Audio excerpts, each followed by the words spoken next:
Look at that. There it goes. Dude. I didn't know he was a time wizard. That's right. He's just like Doctor Strange. He's waving his hand right now. He's making that circular motion thing going on. You still hear people while they have that. That's what they don't want to talk about. They want to Look at that. That bald head, man. That G2 on his t-shirt. Just does it for me every time. Hey, man, this is a sexy boots, man. You're the only one with hair. I think you're the odd man out of this whole I podcast. am the odd man out. Hey, you know what's scary? Is that they're treating my thyroid some new ways. Pretty amazing things happening with my body. It feels great. One of the things is that I won't say my hair's coming back, but I got hair growth where I haven't had hair growth in a long time. So you're kind of going through puberty again. Yeah, you know, I had my Mount St. Helens for a pimple here this last weekend. You know, it was like, dang, man, I was bumping on things.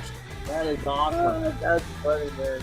Yeah, it's you know, hey, has anybody watched Skinwalker Ranch? Yes. No. Yes. I started to. Yeah, I had that. I think an alien hit me, and I got that mysterious separation of, you know, of my scalp from my skull. That's it. That's exactly what it is. That's a trippy. Anybody, if you guys haven't, I don't know who said no, but it's pretty interesting. Pretty interesting. Yeah, it is. That is an interesting trail. There's another one on the other side of that same valley called Blind Frog Ranch. Spin-off. It's very, very similar. Huh. Blind Dead Frog Toad Ranch, whatever. There's something going on in that valley. Oh yeah. In the road. You can't see it. Well, you know what? They moved building restrictions, and everything went to hell. That's exactly it. Yeah, it's crazy world we live in, man. Who would ever thought? Yeah. You know? The amount of infighting that's going on in this state is insane. Oh yeah. No, I'm in a couple of the different parts. Watch a group from Boise area, watch a group from Blaine County, another one up towards Sandpoint, and all of them. There's some real problems. What's going on in the County out there? Yeah, I'm not. Oahe County. Oahe County. That's like another planet. They're so far. They're just They're just out there.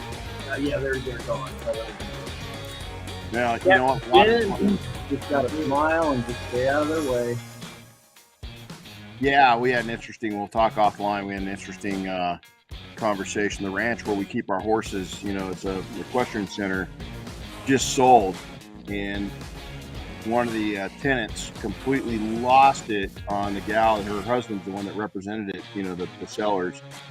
And she went off on her on how it feels to sell the ranch from underneath all the horse owners, and does she feel guilty making that much money? And I mean, just lost it on this gal yesterday. So, yeah, I'm gonna wear some shirts you don't like here in the near future. Yep. That's good. Yep. Here we go. 3, 2, 1. Hey, welcome, Renny Doyle podcast. Today, we've got some really special people, and they're all looking around for him. Where? Good friends. We go back 20 years. Can you believe that? Yeah. 20 years. I listened to a song. I was sitting out. You know, we had an interesting week. We had an interesting 2.5 weeks, but Saturday night, I was sitting out on my back patio with the bonfire going, and I listened to the words, and it says, be careful what you wish for, be careful what you want. Days turn into weeks, weeks turn into months, and months turn into decades. Skip the years. And boy, if that ain't true sometimes, right? So, hey, Chris, you got to introduce these guys. Then I'm going to do a little introduction to these guys. And then they're going to do a little introduction to these guys. But we're going to mix it up a little bit because these guys, well, you see these guys right here? They know biz. And they know life. and they know the industry in industries. We're going to get into that a little bit, and we're just going to have some fun. So, Maestro, you're up. Yeah. Well, you know, in case all of you that are with us this morning have also been living under a rock this week, because last week we had Megan on, and if anybody didn't know her, they were living under a rock. But, you know, we've got sitting here in front of us. Let's see if I can do this right and just make sure everybody's video is the same. On the left, we got, you know, sitting behind the big black mic there is Rod Puzey.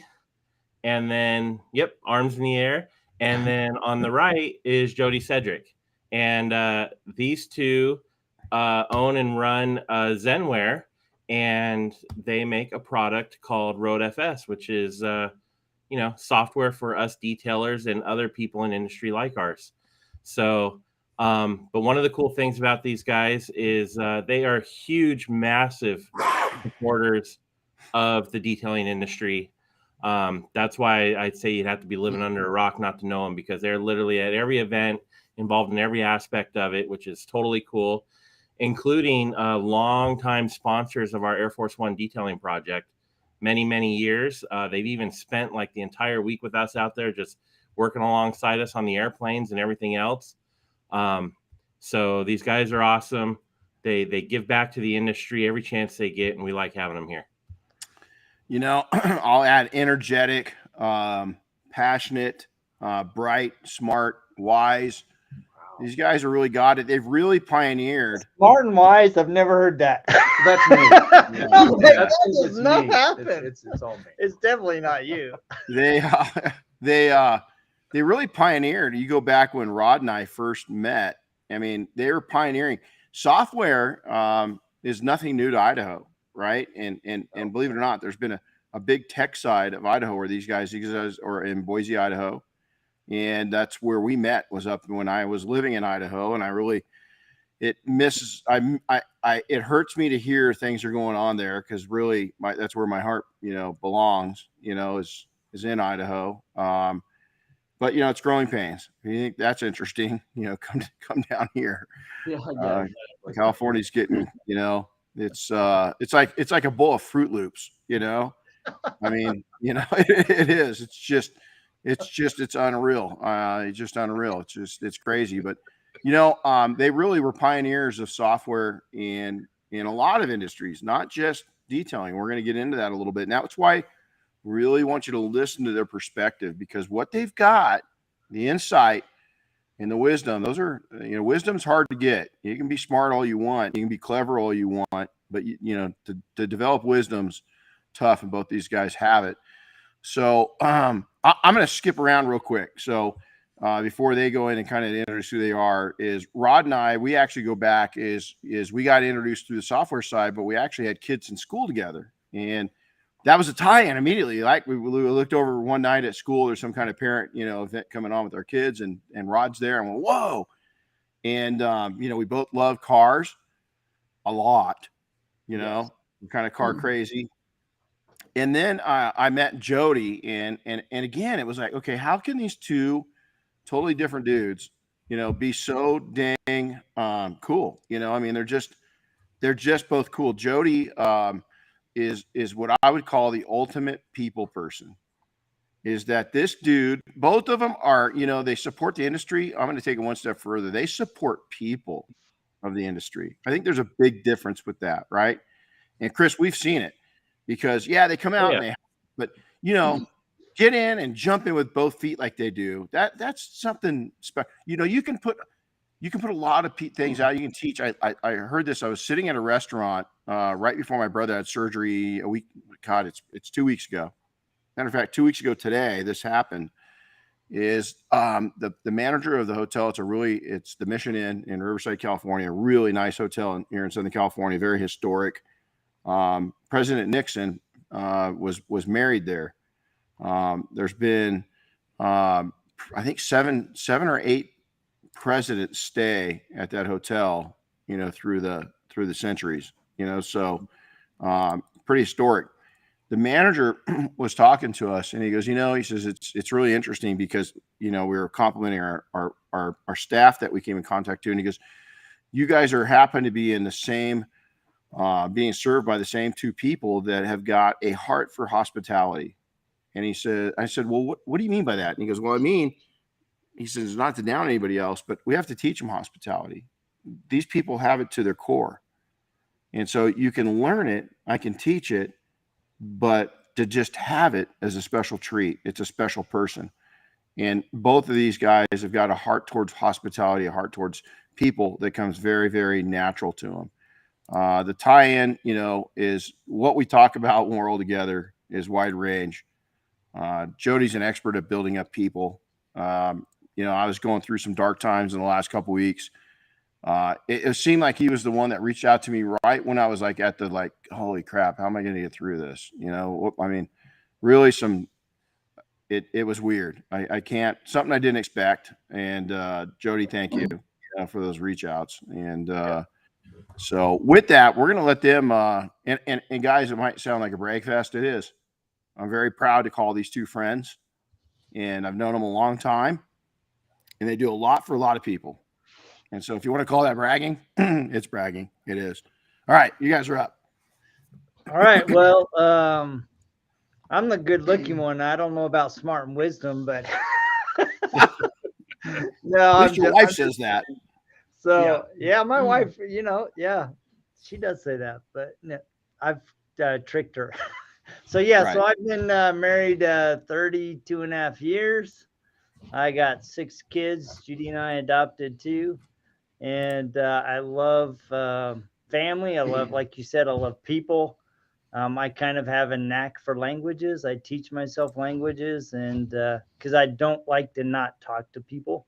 It really bugs me if I can't talk to you. So, but yeah, I just, and Rod and I have been at this a long time. I'm probably the push on the gas guy, and he's the put on the brake guy, and that's a good balance. So sometimes I'm sure I frustrate him, and sometimes he frustrates me. Jody. So, but that's that's kind of how you work together, and it creates a good blend. So, Absolutely. Have you guys done the disc together? yeah, we did. We actually did that together. So, How far apart were you guys? There were some big surprises there. Jody thought that on one level he was going to be up here and I was going to be down here, and actually we were closer. We were closer than that I was thought. the biggest surprise. I thought Rod was going to be a higher C than he is. So, No. but he's no, and for a C, that's the guy that wants all the details and the knowledge and all that. And I think that's more of a learned behavior for him, just because he's very disciplined. He's learned that discipline, where it's maybe not necessarily natural. And I think a lot of times we get tripped up by our natural gift versus what's learned, right? Yeah. And I just don't want to learn it.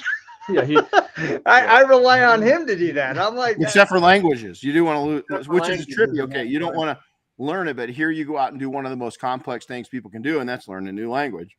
because it's all centered around people, right? Check that I am out. a high D. I'm a high I, right? High I's love people, right? Yeah. And so if there's a purpose behind it, I will go put in the effort. So Okay. So, people are going, what the hell are they talking about? So Jody, got to explain what we are talking about. yeah, so there are, we all have core personality traits, right? And they fall into people that are highly driven, highly interactive, highly supportive, stable, and highly, driven by knowledge and basis, right? So, and you fall naturally in a lot of those gifts. I am a 99D and I'm a 99I, which means I love people, but I also love results.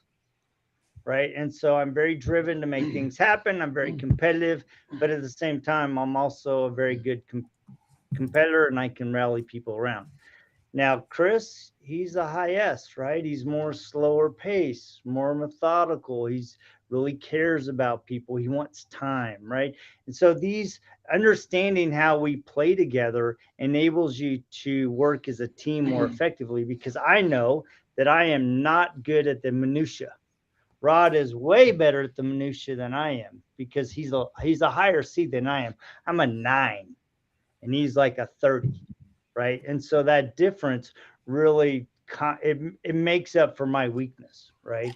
because he's more gifted at that side of things than I am. So recognizing how those play together allows you to be a better team. Oh, absolutely. You know, and it's Chris and I are dead opposites too. You know, it's Chris has got to know, you know, what's going on, when it's happening exactly. And if it goes off of that at all, oh boy, you know, we're in trouble. It throws them off. And damn it, follow the rules while you're doing that. And I'm like, hey, what rules? And let's pivot. We're halfway there. Let's go hard right. Let's turn hard right. And he's like, no, let's not, you know? So it is balanced. And yes, and you're right. Every once in a while, we have to push it. Most of the time we flow very good together, but every once in a while there's a little, you know, the other one's got to push the other one direction or the other if they feel strongly about it. And but you it got also, to be open to receive that. So yeah, and I think what it does too is it starts to, you know, Chris has made me a little more aware of things, and I think I've opened up Chris's where he's a little more game to pivot, you know, and so it really works if you lose your ego and you keep calm and you're an open-minded, it's going to change your life. Yeah. And I don't care if you've got one person working with you. I'll tell you, even if I was just young and going into business or just going into business and 50, it doesn't matter. I would take this assessment and learn what you are and then learn what the characteristics of the other ones are so you're a better communicator. Yeah, and that's a big thing. Is just part of it is just learning how to communicate and giving people the space to work within their gifts, right? Because a lot of times, you know, we are, especially you and I, we're very impetuous. We're like, let's jump, let's go, right? And having somebody that's like, whoa, that's a good idea, but did you think about this? Oh, and did you think about these two things? Because if we don't consider these, we're running towards a cliff, right? And so having that understanding of how you play together is really, really critical to your business, especially if you have a team or business partners. It can even affect your marriage. So yeah, no, it's really, since we've done that, and I keep my mind's right here. I look at it quite often. I challenged my daughter, our youngest daughter, to read it so she'd understand me a little better in hopes that I could get her to take it, but it's still sitting. She hasn't touched it. So, yeah, I think that's the answer. And I think that answer is I don't care, Dad. So, you know, we talked about the long-term friendships, the deep connections, but let's hear a little bit, you know, about you guys, your backgrounds, kind of where you came from, you know, and how the heck did you guys get together? Yeah, so I'll kick that one off. So I'm Rod, and how we got this together is much like you and I's story, Renny, is that, 31 years ago? Yeah, 31 years ago. Yeah. So there are 4 partners. I forget with about Zenware. that. Yeah, there are 4 partners with Zenware, and one of them is my brother-in-law. So there's me, and then there's my brother-in-law. There's his brother, Spencer, and then there's Jody. And my brother-in-law and Jody were best friends in California over 30 years ago.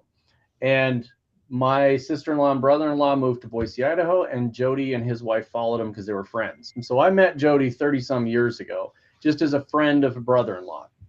And then fast forward to 2005, I had a different business. I had been in the software industry, and I got frustrated where I was working. So I went to a different industry, started a company.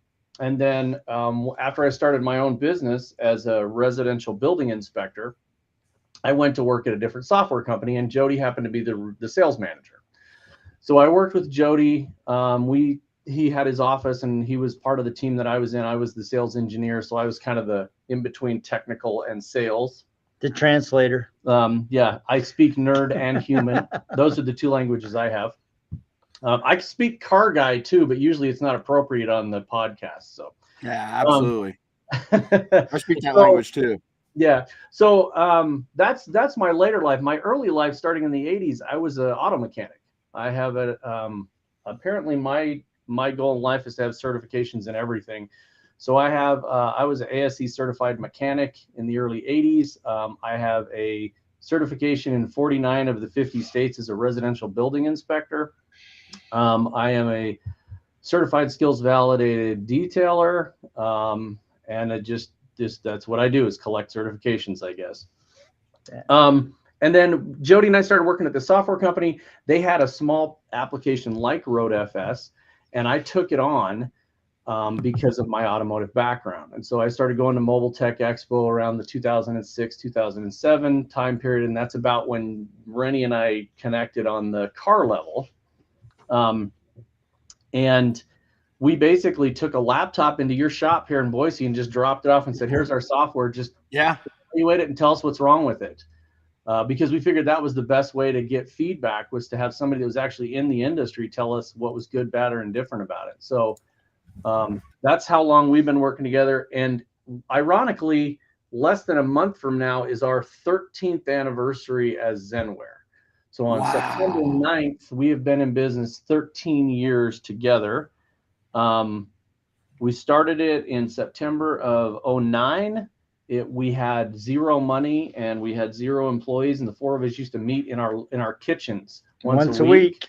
And we wrote code and developed a piece of software with $0, zero funding, and just started scratching and knocking on doors until we sold it to somebody, and then just built a business around it. We've had as many as 24 employees, and like I said, as few as 4.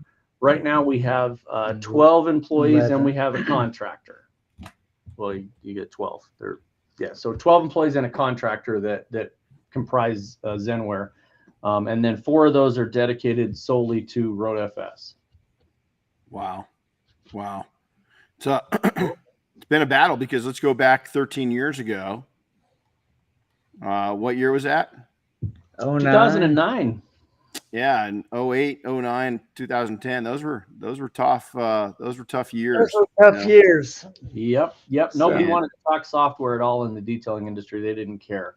No. Well, the first 5 years, nobody cared, right? Yeah. Because they didn't see the value of it. I mean, we came into the industry educating people about why software and, more importantly, systems were important in your business, right? And so we've spent a lot of times educating, the people that we worked with, both as customers and non-customers, because, it was just, I know how to detail. I have a good business. I'm making money. What it's coming in. I don't know if I'm profitable or not, right? But I'm making money.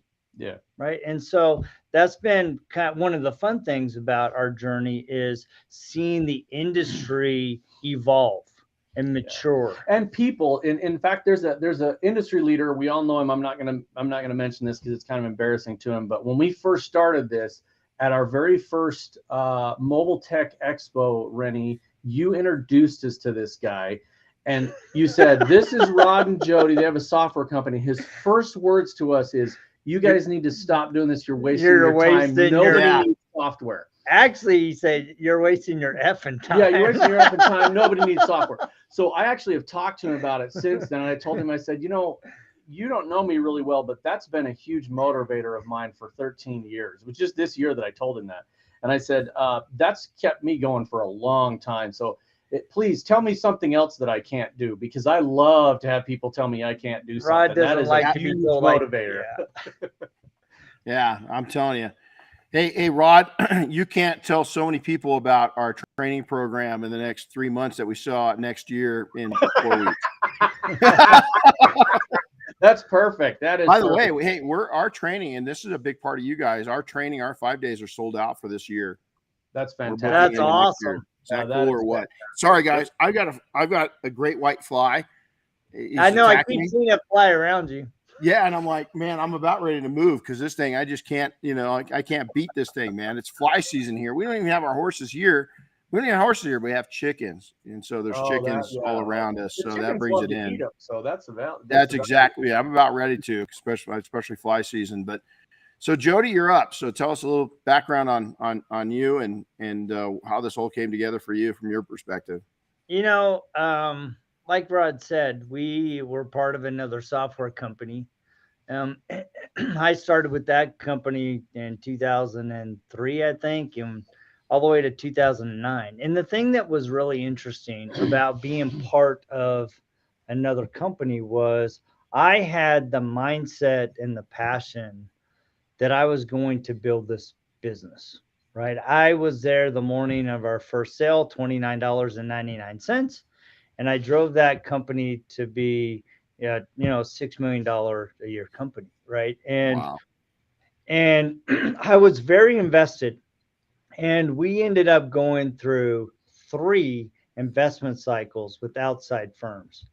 And what Rod and I saw was every time another group of investors came in, we lost a piece of our core identity, our core focus. And it got to the point where, like, man, by the time the third guy came in, we're like, yeah, we're done, right? And part of the real kicker was Rod and I actually went into the SBC, the SBA, and we said, look, we work for this company. There, we see them struggling, and we would like to take some recommendations that would help them go to the next level. And that guy goes, why are you here and not the owners of the company? He goes, it sounds like you guys should just go create your own company and build that. And we did. So we did. Wow. Yeah. Wow. I didn't know that side of the story. Hey, do you guys remember who actually introduced us the first time?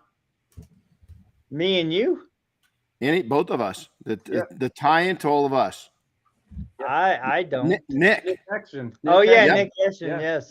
Yeah. Good. Nick. I run into Nick every once in a while, and yeah, he was the original. He came over to our Sun Valley operation a few times, and then introduced it. He cemented in a lot with us. So Nick, thank you, because the friendships have been pretty meaningful. So hey, so pioneering software, you just mentioned it. We've really seen a revolution, especially towards software. But I think what we've seen too is software has helped the industry become true entrepreneurs. Instead of creating jobs and not paying taxes and not knowing what anything is, I think you guys were out in the forefront ringing that bell. And so what have you seen, especially the last decade? Oh my gosh. I think what we've seen in the last decade is just innovation. A lot of people ask us, how we react to new software companies coming in. And quite honestly, all it does is motivate us to build better software. It's just like if, with the onset of multiple tools, if there was just one tool company, the innovations go slower. As soon as you have multiple tool companies coming on board, it drives innovation. And software does the same thing. And just the features that we can bring to the table and the ability to do things like track things we never could track 5 years ago, to think that you could send somebody an invoice on their phone and they could pay for it while they're sitting in a coffee shop is just incredible. Right. But it's the tracking aspect. I mean, knowing, what's been done to this car, and the ability to, you bring your car in tomorrow, I scan it and I can tell you everything that's ever been done to that car. So just innovations in the software and allowing business owners to take that worry of that part of their business and put it aside and let it be handled by something electronic. Well, I think too, we've seen a big shift between going from I'm a detailer, I'm a craftsman, I'm an artist, to I'm an entrepreneur and I'm a business owner. And that shift is really important, because what I've seen is that people are thinking about their business more strategically, right? That doesn't necessarily mean that you're strategically trying to grow. Oops, did we lose you? Well, I still hear you. Okay. Yeah, we hear you, but we don't see you. I don't know what happened. Oh, it looks like our right camera there, went off. just Hold on keep one it. sec. Let me go here. Let me try this. There you go. Something almost worked. There you go. There you go. Hey, I you're back. have no idea. I think the tape. Anyway, I must have bounced it, but Jody was speaking, so he was just he transcended to another realm. that's right, baby. So, but I think that has made. I mean, when we're talking to business owners, they're thinking about strategic growth. They're thinking about how they free up their time, how they're more efficient, how they're more profitable. Whereas before it was just, let me make the car shiny and let me show you everything I've done. Right. So they're thinking, and that doesn't necessarily mean that they're going, I want to become 25, 30, 100 guys. Some of them are going, I want to be, a family sized business. And this is the kind of lifestyle that I want. And so they're thinking about how to build a lifestyle around based on their business. Absolutely. And that's a big thing that I see. I think detailing, and I've always said this, we were when we met, when Rod and I first, met, we were a pretty sizable operation, and I've always said that detailing, it's changed now a lot since those days, but I think you got to be careful. I think it's a great, Jody, you just hit it, a family style business. There's going to be the people out there, the men and women that just grow it, right? And they grow it into huge, and that's great. But being there had already been, being there, and it is different because coatings came into it, software's come into it. Appreciation for detailing is, you can't even compare it to 12 years ago. Not at all. The appreciation alone for our industries is significantly different. So this might be a little out of air, but I don't think so. I still think that if I had my way, I would probably run myself and 1 to maybe 3 other people, and that's about as big as I'd get. I specialize. I was talking to Jim Gogan. We all know Jim Gogan, and he's out of Ipswich, Mass, and he's done exactly that. They really crank it up in the spring and get a lot of business done. And they just tell people, hey, this is where our schedule is, and we're out of ways, and they wait because they love doing business with them. And it's a real lifestyle. He's on his boat every evening. He still works very hard, but they've scheduled, the old fishbowl story. They put their big rocks in first, and the sand and the water that goes into the fishbowl is what fits in around those big items. And so Jim's done a fabulous job of putting life out first, and then fitting everything else in. And that was something that you and I talked about years and years ago, Renny. You came in, it was 2017. You came in, sat in our conference room, and you asked us about that. And it was at that time, it had taken us that long in our business. But I was having a real hard time personally balancing that out, because my personality, much like you and I had a lot in common there. We were both pegged as not smart in school, and ADD and a bunch of different issues. I get so hyper focused on the business. And my wife finally, one day I came home and she just grabbed my phone and put it down and said, after 5 o'clock, you're mine. And so I think that's really important what Jim's doing. You have to put your family first and your priorities first, feed yourself, that kind of thing. And so I started doing that. When I went home, I just turned my phone off. And on the weekends, I do my own thing and work on my own projects. And I try as hard as I can not to focus on the business. And quite honestly, it's made our business better when we take the time to focus on other things and realize that you can't go 24/7 because you're not going to have the sharpness of mind, and you're not going to be going. It's just like in some of the projects that we do, right? It's like, Air Force One is probably the hardest week somebody's going to work in their life. But at the end of that, you have the patio talks and everybody relaxes, and you're breaking bread with your friends and your brothers and your sisters, and then you sleep and you get up and you're energized to do it again. And you have to break those priorities up. You take time to celebrate the wins. You take time to, celebrate each other. Some of the rituals that go on there with the flag and with honoring people on a daily basis. I think that's what makes that event so successful and so life-changing, is that it breaks those things up into little micro celebrations of what you're doing.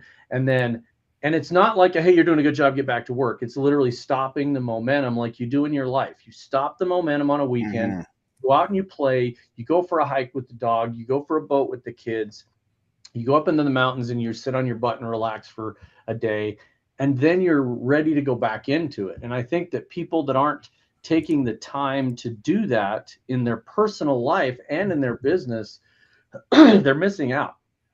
They're totally missing out. It can be something like a couple of days ago, we had the most people we'd had back in the office since COVID. We had like 7 or 8 people in the office physically. It was so weird. And Jody immediately walked in, and with his personality, he just goes, holy crap, there's 8 people. Wait, I'm going to go get lunch. And so he went and he just bought like a crap gazillion ton of tacos, tacos. like a bazillion tacos, and brought them back. And it's little things like that that you have to do that just celebrate where you are and who you are and what you're doing. I think it makes you more profitable too. Yeah. When you get away from things and you open up, you've only got capacity for so much processing. This big, 10-pound brain. Some people have a lot bigger one. Some people have a lot smaller one. Yeah, I think that, when if we overload, and a lot of people ignore this, when you overload that mental capacity, one of the first things that goes is your creative edge. Yeah. And your ability to connect with people, because you're burned out. And so I think it's really important to reset that brain into fun. Listen, we weren't made to have this. I always say the analogy, what's the 10-year-old thinking of yourself right now? Is that 10-year-old you thinking that you're an idiot for acting like this? Or are they going, yeah, right on. Yeah. All this you do those 5 days a week that allows you to do this these 2 days a week. Way to go. Let's keep doing this, Yeah. But if you just, burnout too is going to end it. It's a game ender. And, you're going to hit an age at some point. Everybody's going to age, and you're going to hit an age to where it's just like, I'm done. How far do you want to go? Yeah. Tell you. You might be 20 and listening to this and thinking, oh, man, these old guys know what they're talking about. It's going to happen before you know it. Your parents told you this. Your grandparents told you this. We're telling you this, is that you got to keep yourself mentally and physically healthy. It's going to make a big – your show, the length of your show. Do you want a 1-week flop, or do you want a 13-year run on Broadway? Yeah. And I think that people don't realize that one of the biggest reasons businesses fail is growing too fast. It's not controlling that curve. It's they get in and they go, okay, this is great. I got 15 jobs. Holy crap. I need to hire somebody. I better hire 5 people. I better get a huge building. I better just leverage my credit to the hilt and buy all this stuff. And then 2 weeks later, something happens. And we saw that in 2020, where within 2 weeks of COVID, people were going out of business. And I'm like, if you can't survive 2 weeks, you weren't surviving. Period. We could shut the doors right now, and Jody and I could go on a 2-week hiatus and come back, and we'd be in the same spot. You got to build yourself up to where you can do that.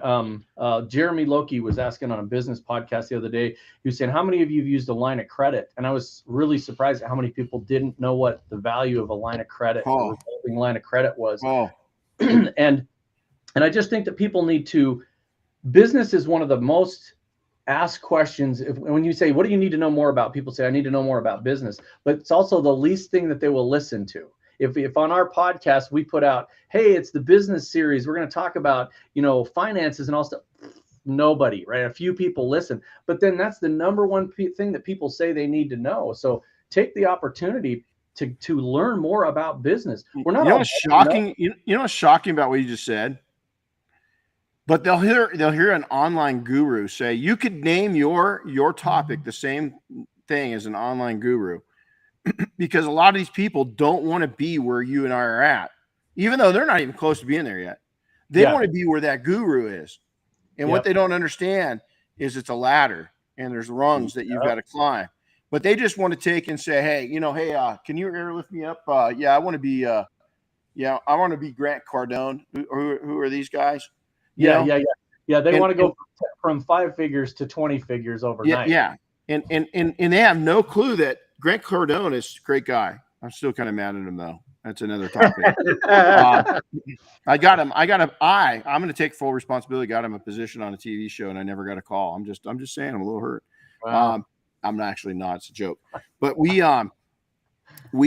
see that all the time is people don't want to, they don't want to hit that middle. They want to start and then hit the stars and have all the lights and their name up on a billiard, and they want to be the show. And you got to take in, you got to earn your right. You might be one in a million that every once in a while just hits it right. I was never that guy. We had to build everything. But it comes back to this, and it's pretty cool that you guys just mentioned that, because we're going to ask. That's a question I'm going to ask in a second. But other industries you're involved in, because this is important, because so many people have this going on. you know, and, you know, when you guys, Jody, and when we met, I think I had 3 or 4 different, no, 5 different businesses going. 5, all very successful, all either sold out or, you know, Detailing Success was going at that time. We sold out a couple of our shops. We sold out our transportation company. We sold out our taxi. We had a, believe it or not, a taxi company. We sold out our executive protection company. We sold all those things, you know. Why? Because they'd grown so big. Again, family business. I didn't want to run the problems, have the problems, because it was 7 days a week and it just wasn't in my lifestyle, you know. So we built them and sold them. But let's talk about the other industries you guys are in. What lessons have you learned from those industries? So I'll tell you some of the industries. Jody can tell you the lessons. No, we'll bounce back and forth. But we are involved in a variety of other like automotive type of industries. Like we have, our software works in conventional body shops, auto repair shops, mobile, and like somebody that needs to go out and fix an alternator, you know, change brakes or mobile repair. We are also in electrical inspections.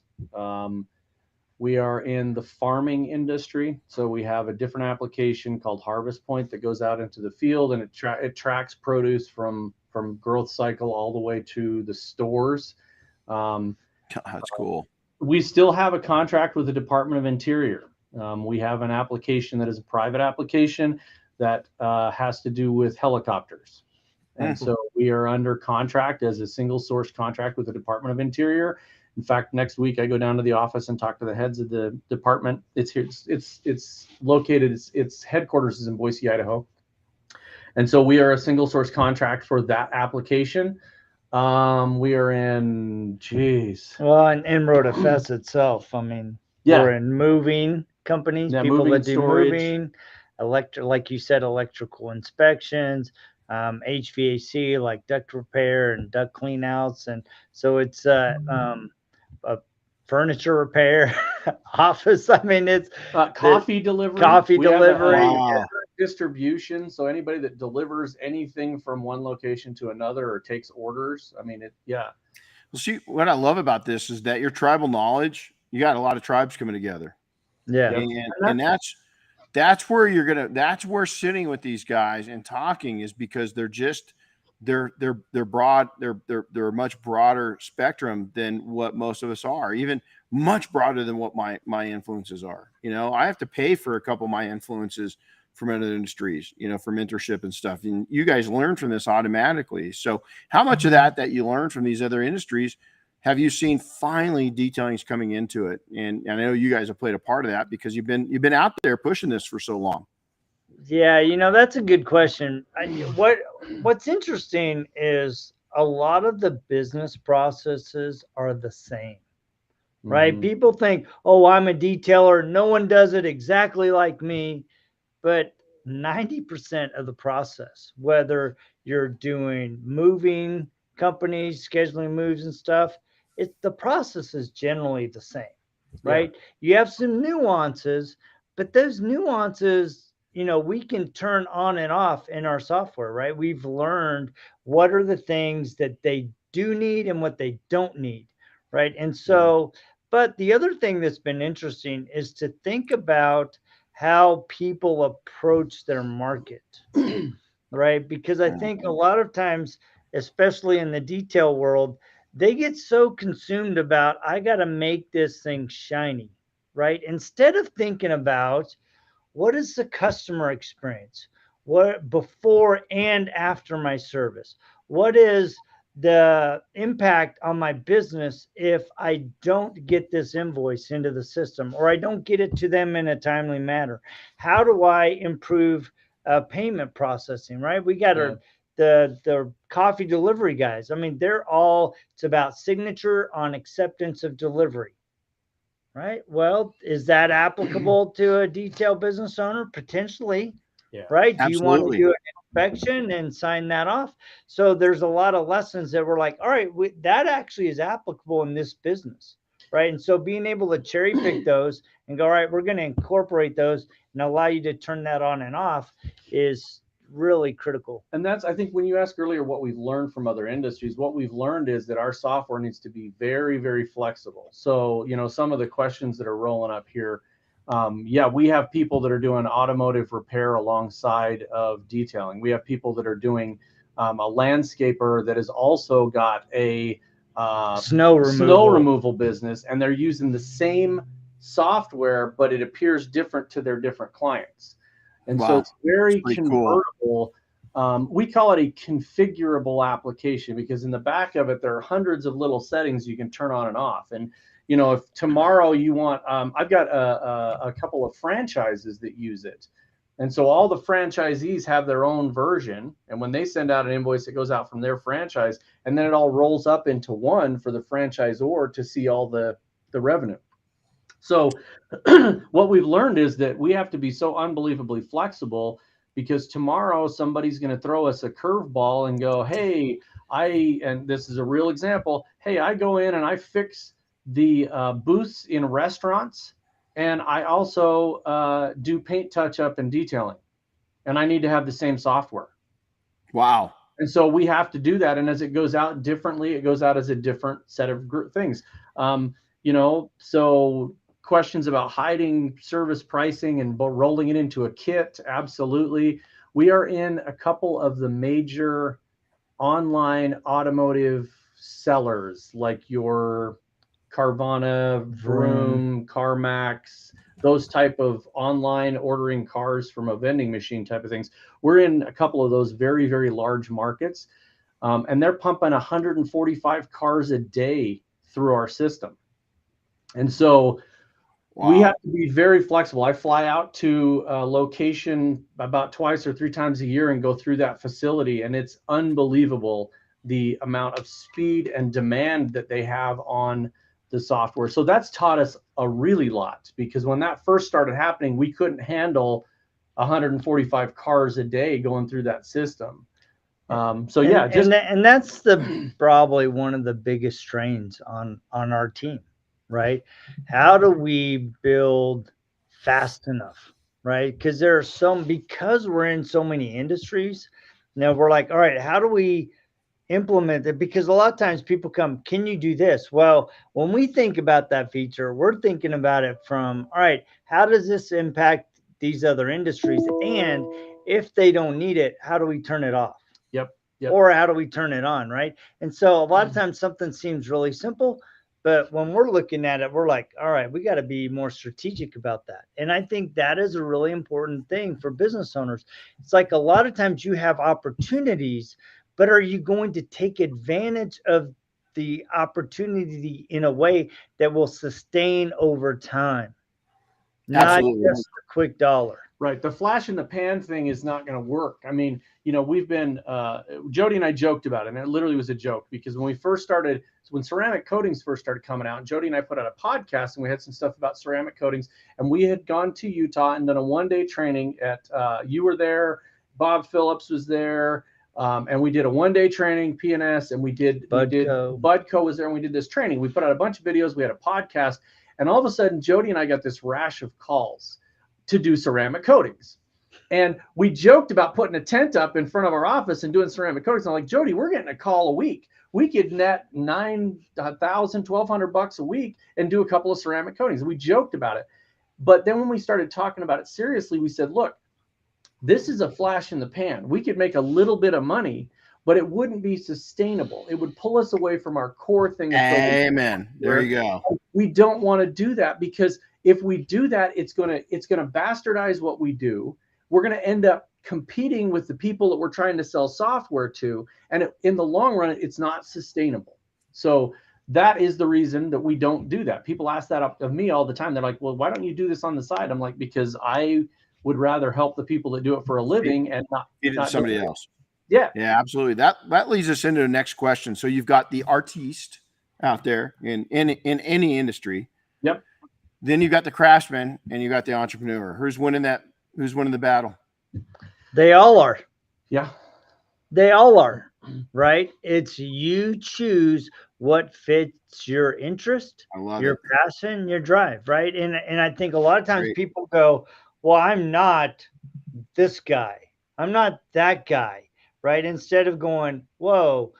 In fact, one of our customers, I had a discussion with him last week, and he was specifically asking me, he goes, looking at your other customers, what are some things you think that I could do in my business? I'm like, well, it really depends on what you want to do.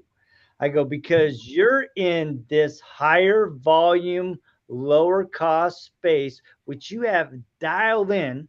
I go, I have an exact customer just like you in Jacksonville.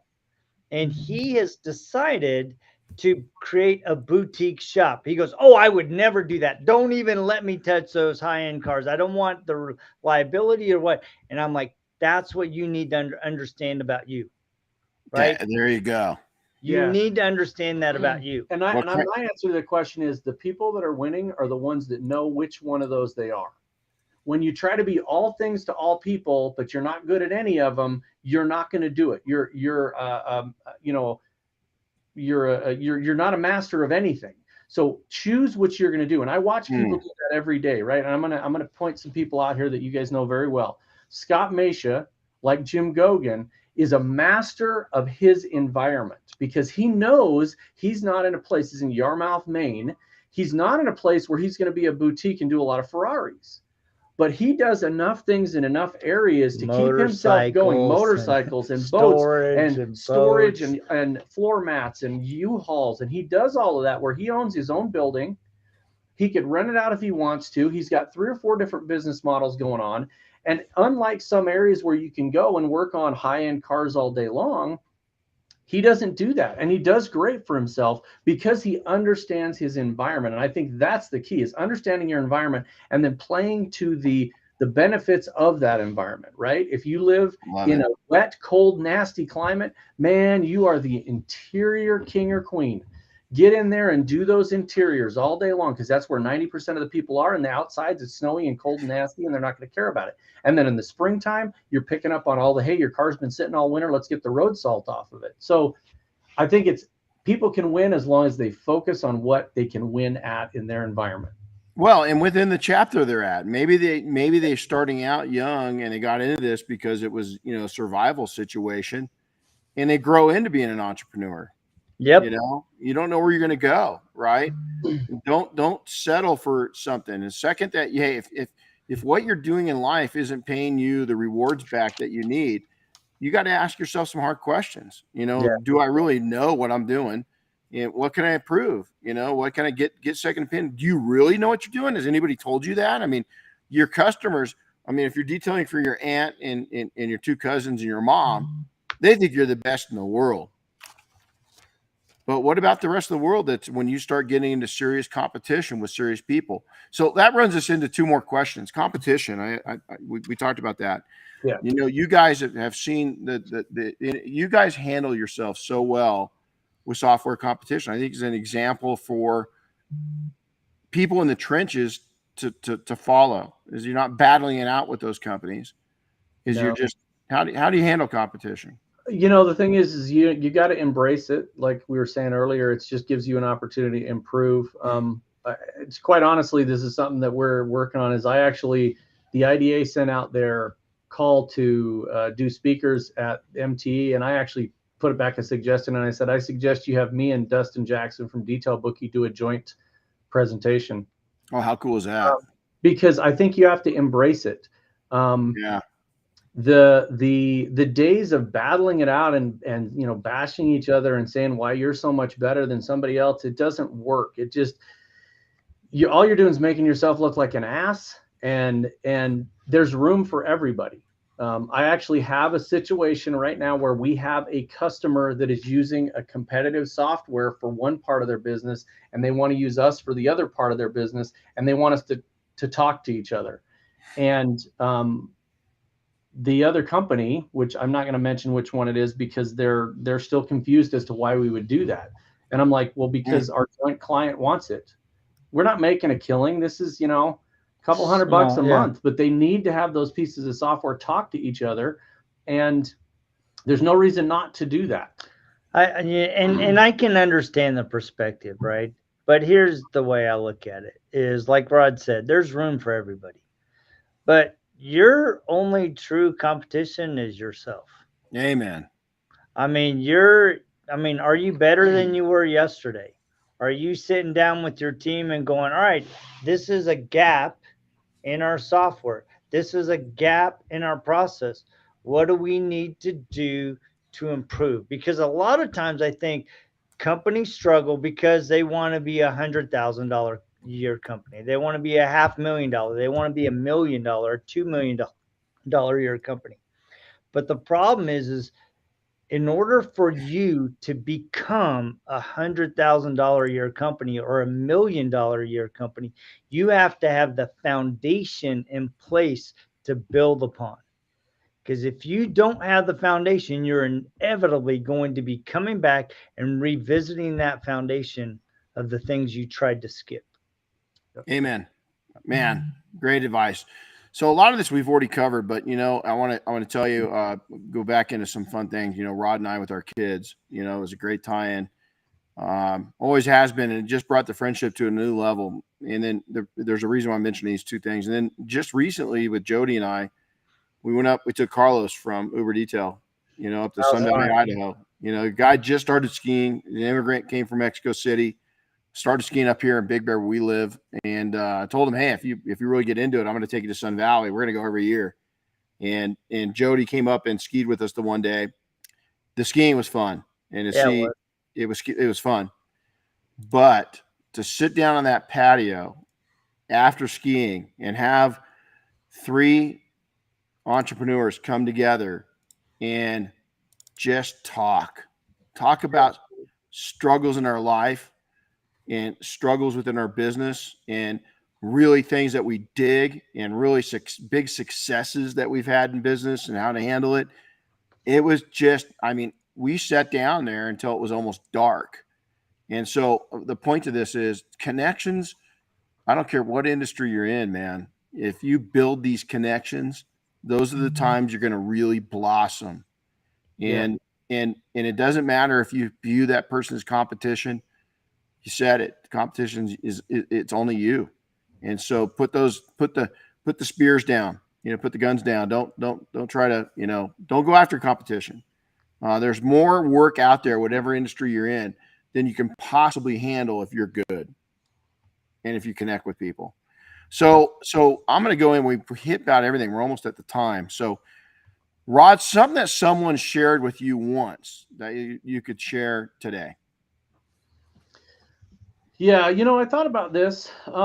There's a couple things. There's the obvious ones from customers that have had successes using our software and it's helped them get buildings or whatever. But actually, one of the most impactful is something that happened to me from my father. And years and years ago, in another lifetime, I was a competitive distance runner. I've ran all over the country. I was on a national registry. I've ran 4-minute miles. I took 3rd in the Junior Olympics. So I was a highly competitive distance runner. And I was a cocky little bastard when I was doing it, man. I was the greatest thing in the world. I was from a small town in Idaho, and I was the best in the town, literally. And I was going to take off this race in St. Louis, and it was a nationally ranked event. And right before I went, my dad grabbed me and he said, there's always going to be somebody better than you. You may be the best today, but at some point, somebody's going to beat you. And I thought, man, what a creep. This guy doesn't support me. What an ass. I thought, man, he's just a jerk. And I went to the race and I took 3rd. This was actually the Junior Olympics, the finals of the Junior Olympics in 1981. And I took 3rd in the nation. Our team that I was on did. And I got back and I was all excited about it. I had the bronze medal and everything. And I kind of tried to throw it in his face. And then I realized what he was saying. And it impacted me for the rest of my life. And what he was saying is, he wasn't saying that I wasn't good. He was saying, enjoy what you're doing, but be humble about it. It doesn't matter what level you're on.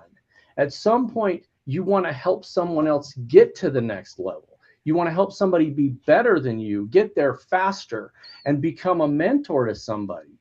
And when it impacted me the most is I actually went to his office to kind of throw it in his face. And I literally didn't think he supported me. And I went to his office and I looked behind his desk and there was a poster bigger than this with me running. And it wasn't a good picture. It was not me winning. It was me. It was a race that I lost, and I was struggling, and I was in great pain. And he had it blown up that big over his desk. And he said, because that's real. That's the struggle. And he goes, and I see where you've come today. And so that has impacted me greatly throughout my life. And I've told him about that. And I try to take that into my life as well and look at it. And we need to build people up, right? We have young kids that come in as software engineers. We need to help them get there faster. Detailers, we need to help them get there faster. And that's why one of our missions is just to help people succeed. So that's been a huge impact since I was like 14 years old, and it just continues today. That's awesome. Jody, same question. You know, I there are so many things that have been shared with me that, dude, picking one would be a challenge. But, and I've thought about a lot of them, but I think I would share something that I share with my kids. My kids have big, big dreams. My son is an actor, a model. He's in LA. He's on the edge of being the opening act at the Hollywood Bowl, potentially. He's in the final five now. My daughter had big dreams of being a D1 volleyball athlete, and she's 5'3", right? And I've always told my kids, why not you? Boy. Because I think a lot of people, they look at everybody else and they look at all of their limitations and they close the door on themselves instead of going, why not me? Mm-hmm. So, and I think that is really, really critical because now, you know, I've built a stage in them where they're willing to take big risk. And you're only willing to take big risk if you believe in yourself. So why Absolutely. not? Absolutely. And go along with that, to add to both of those is, you know, educate yourself. You know, don't watch other people and what they're doing. 80% of it, 90% of it's BS. You're not seeing behind the curtain, you know, the Wizard of Oz, you know. Yeah. You're not seeing really what the wizard is, you know, and who's, you know, the pipes going out and this and that, and how it could collapse at any time. You know, so one thing on this one, question to you both. We'll go with Jody this time first. Something that excites you about entrepreneurial wise, you know, in business. Is there one thing that you just, even when you talk about it, you just get excited? I think I know the answer to this for you, but I just want to have impact. yeah. I mean, Cool. that is my year for my word for 2022, impact. I want to have impact, whether I'm having impact with our software or I'm having impact on your life as an individual. I am driven by having impact, right?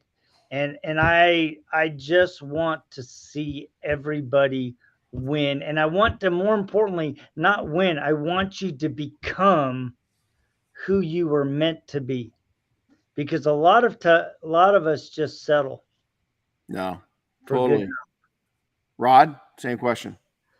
Yeah, for me, I think that I love it because I just look at it as constantly checking things off that bucket list, whether it's business, you know, things, goals we have in business, or whether it's my personal bucket list, or whether it's watching Jody get his or you get yours, or whatever that bucket list is. I'm always excited to see people succeed in what they want and be part of that, you know? So I think that's what drives me as an entrepreneur, to watch somebody start out with our software that was part-time, and then the next year they're full-time, and then they have an employee, and then they're making their first 7-figure year or whatever it is.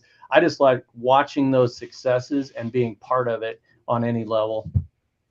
You know, I'm going to share mine. I wasn't going to do this, but what really excites me is seeing people buy their buildings that they're in for their business, that they actually own the real estate.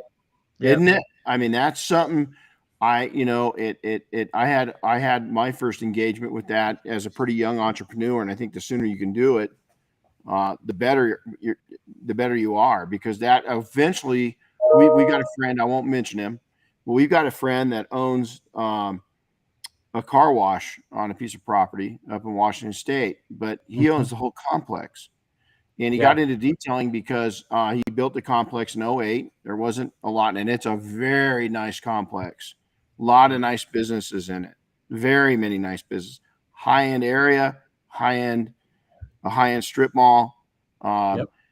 He's got a top-notch self-serve car wash, roll through, friction and touchless both, and he had a detail shop in there. Well, he actually sold his shop to one of his staff because, and the mobile side of it, because the real estate had become so valuable where the shop was, he could make more money from the lease and not doing anything than he could off the business. And eventually your income's going to come from real estate and not from working with your hands. Yeah. The sooner you can make that happen. And here's what's the amazing thing. I've seen it at a higher level these last 2 years than I hoped for. Oh yeah, for sure. The first time we got to help somebody buy property, and I, I'm the same way. I won't mention who it is, but somebody that was using RoadFS, and they came to us, and I helped them put together the documents and take them to the bank.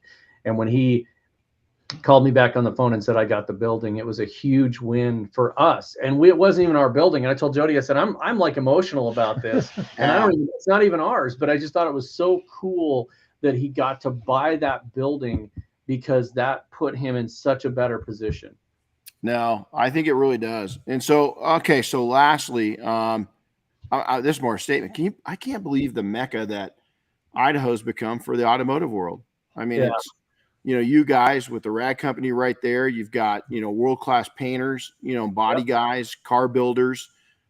It's always been, we knew it. We were very, our Sun Valley operation was, a hidden gem, right? I mean, it was unreal, the business we did, but it explodes. And it's funny because yesterday Jody and I were just texting back and forth. And I said, man, dude, could you imagine if I was still in Idaho, the connections and what we could be doing together? Yeah. Oh yeah. It's unbelievable. I was, when we were out in Hidden Springs doing Sydney's car show this summer, that was one of the biggest number of cars that I've ever seen at a car show here in Idaho. There's so many. Yeah, there's so many people out here. There's actually the oldest car club in America is in Boise, Idaho. So a guy started it in 1964. It's called the Idaho Chariots, and it's the longest running car club in America. So it's always been a real mecca for that. And I think it's a great environment for cars and car people and entrepreneurs in general. That's cool. All right. So, hey, how do people connect with you? How are they going to get a hold of you? How do they find you in social media? And then if they want to reach out to you because, man, you're just so dang handsome, they got to find out what skincare you use, Yeah, exactly. A lot of sun, baby. A lot of sun. Yeah. So RoadFS.com, Zenware.com, or then RoadFS on Instagram, Twitter, Facebook. YouTube is RoadFS Detail Memoirs. We actually are close to our 200th episode. Wow. Podcast. So just look up RoadFS on anything and get a hold of us. Yeah, we'd love to do whatever, talk to you about software or cars or business or whatever we can. Picnics, boating. I love it. Well, can't wait to see you guys again.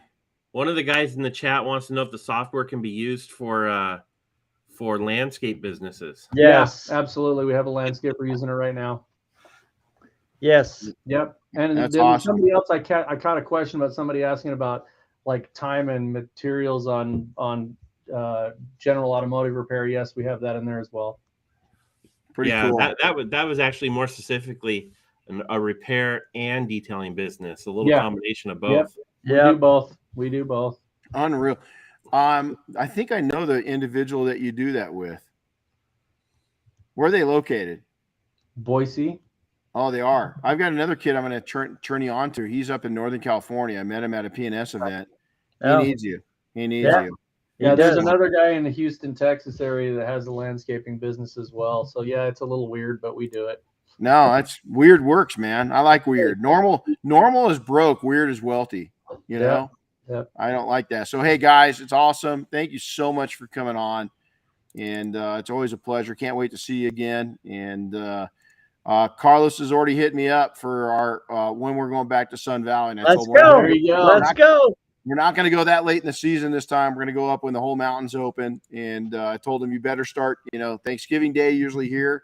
we open up, and I said, you better start skiing a lot, because when we go up there and the whole mountain's open, it's a big mountain. So It's a big thanks. mountain. It's a big mountain. Well, you guys take care, man. And boy, I can't wait to see you again. Thanks for coming on. You guys, make sure to check these out. Hey, like always, if you've liked this, make a comment below. Make sure to share it. If you got something you want us to talk about or a guest you'd love us to bring on, hey, man, email it over to us. You can take Chris at detailingsuccess.com or Renny at detailingsuccess.com. Either way, get it over to us, but we love to hear from you guys. If it's made an impact on you, our number one goal, Chris, is what? Every single podcast, we want one simple thing. Boy, that was stalled. Purpose, baby. I got nothing. We want to make an impact on one of you. I've got you. I want to make an impact on one of you. Chris. Yeah. Well, I thought it was a different. I couldn't steal the word that Jody was using earlier, so I thought I was trying to think of something else, but impact was it. Yeah, we just want to make an impact. He was thinking about his car. Yeah, he was. He was already. Which one? His little VW Bug, man. I think what he's been doing is he's been digging a vault under his house, and he's got his cars parked under his house. He's kind of got a Batman hangout or something like that. Oh, I wish. I've been thinking about maybe it's time for one to go because I don't have any room.